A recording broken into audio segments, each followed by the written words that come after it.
आपल्या केंद्र सरकारने एक नवा कायदा पारित करण्याचं ठरवलं आहे।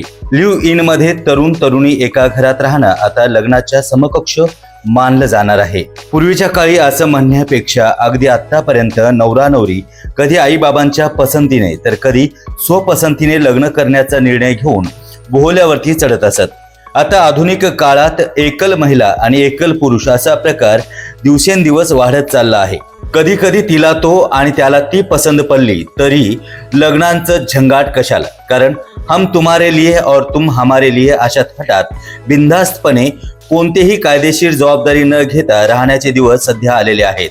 म्हटलं तरी दोन्ही अविवाहित, पण सरकार दरबारी आता दोन्ही परस्पर विवाहितासारखे अशी नोंद होईल। त्यामुळे महिलांना एकतर आपले नाव बदलावे लागणार नाही, त्यामुळे पुरुषांनाही काही फारसा फरक पडणार नाही। नाहीतर लग्न झालं रे झालं की आधी आमकी आमकी, ढमका ढमका, काळे गोरे असे दोन आडनाव लावण्याची फॅशन सुरू झाली होती। आता केंद्र सरकारने पुरोगामी पाऊल उचलून आयुष्यभर पावलावरती पाऊल जगण्यासाठी लग्नाबिग्नाची भानगडच आता ठेवली नाहीये। पटलं तर राहा, नाही तर पटलं तर तुम्ही तुमच्या मार्गाने आणि आम्ही आमच्या मार्गाने।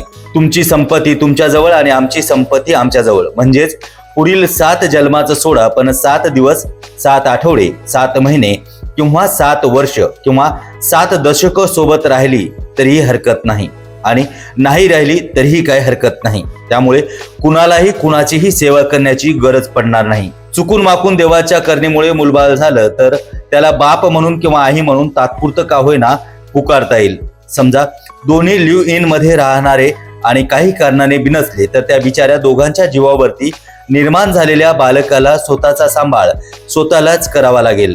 अमेरिका आणि पुढारलेल्या देशांमध्ये पोरगा किंवा पोरगी याचं वय 18 वर्ष झालं म्हणजे त्यांनी आपापली कमाई करावी आणि त्यांना वाटेल तर लग्न करावं किंवा त्यांनी वाटेल ते करावं, त्याचा परवाना दिलेलाच आहे।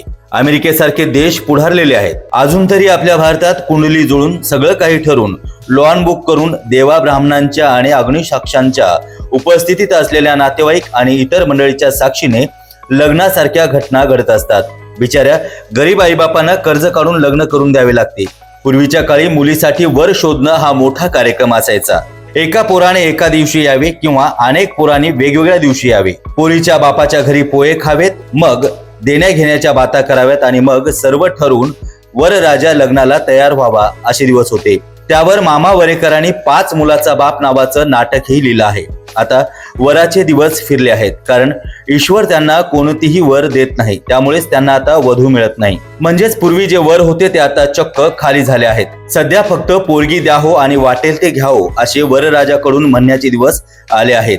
फक्त खेडेपाड्यातच नव्हे तर शहरांमध्ये देखील अनेक घोड नवरे वधूच्या प्रतीक्षेत अर्धे म्हातारे झाले आहेत। आता वर्तमानपत्रातही वधूवरांचं लग्न जमवण्याच्या संस्थेऐवजी लिव्ह इन साठी जाहिराती देणं सुरू झालं पाहिजे। खेड्यापाड्यातही तशा प्रकारचा प्रचार फलक लागले पाहिजे। केंद्र सरकारने कायदा मंजूर केल्यानंतर राज्य सरकारनेही तसेच कायदे करणे अनिवार्य आहे। आधुनिक जगात राहायचं असेल तर लग्न करणं वगैरे सारख्या बुरसटलेल्या विचार हे कालबाह्य झाले आहेत असं घोषित करून आता नव्या जमान्यासोबत ताठ मानानं राहिलं पाहिजे, हाच या लिव्ह इनचा संदेश आहे। सरकारने लिव्ह इनला लग्नाच्या समकक्ष मानल्याबद्दल सरकारचं 1001 वेळा अभिनंदन।